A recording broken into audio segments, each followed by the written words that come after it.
INS Vikrant. 2 सितंबर को इसका पुनर्जन्म हुआ। पीएम मोदी ने इसे इंडियन नेवी को सौंपा।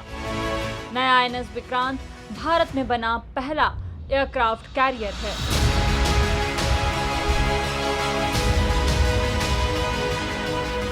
आईएनएस विक्रांत की कहानी शुरू होती है 4 मार्च 1961 से।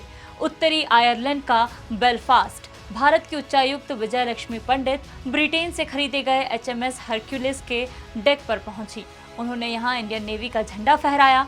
नेवी में शामिल होते ही इस एयरक्राफ्ट कैरियर का नाम रखा गया आईएनएस विक्रांत। 31 जनवरी 1997 को नेवी से रिटायर होने तक 36 सालों में आईएनएस विक्रांत ने देश की बड़ी सेवा की।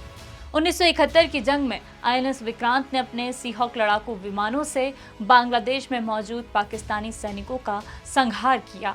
कारगिल जंग के बाद भविष्य के खतरों से निपटने की तैयारी हो रही थी। प्रस्ताव रखा गया एक विशाल एयरक्राफ्ट कैरियर बनाने का जो स्वदेशी हो। इंडियन नेवी के पास ऐसे युद्धपोत ऑपरेट करने का एक्सपीरियंस तो था, लेकिन बनाने का नहीं। अटल सरकार में कैबिनेट कमेटी ऑन सिक्योरिटी ने 2002 में इस प्रोजेक्ट को मंजूरी दी। इंडियन नेवी के डीएनडी ने इसका डिजाइन बनाया। कोचिन शिपयार्ड लिमिटेड में इसका 60:40 के रेशियो के साथ कंस्ट्रक्शन शुरू हुआ, यानी 60% भारतीय सम्मान और 40% विदेशी। 2005 तक सब कुछ ट्रैक पर था। तभी रूस ने वॉरशिप ग्रेड स्टील देने से मना कर दिया। वॉरशिप ग्रेड स्टील एक खास तरह की स्टील होती है जिससे एयरक्राफ्ट कैरियर बनाए जाते हैं। हम इसके लिए रूस पर निर्भर थे। उसकी मनाही से 2 साल काम रुका, लेकिन हमने आपदा को अवसर में बदला। इस बीच डीआरडीओ और स्टील अथॉरिटी ऑफ इंडिया ने मिलकर खुद का वॉरशिप ग्रेड स्टील डेवलप किया। 2009 में आईएनएस विक्रांत का प्रोग्रेसिव कंस्ट्रक्शन शुरू हुआ और अब 2 सितंबर 2022 में आईएनएस विक्रांत भारतीय नेवी में कमीशन हुआ है। ये 262 मीटर लंबा, 62 मीटर चौड़ा, 59 मीटर ऊंचा है। 2 फुटबॉल फील्ड के बराबर रनवे है। इसमें 4 LM-2500 गैस टर्बाइन्स हैं जो 88 मेगावाट पावर जनरेट करेंगे।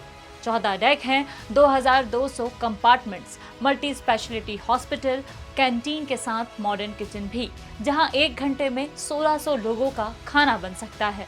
एक बार ईंधन भरने पर यह 45 दिन तक समुद्र में रह सकता है और वहीं इसे रिफिल भी किया जा सकता है। आईएनएस विक्रांत टारगेट एलिफेंट है, यानी ये इतना विशाल है कि जंग के दौरान इसे छुपाया नहीं जा सकता।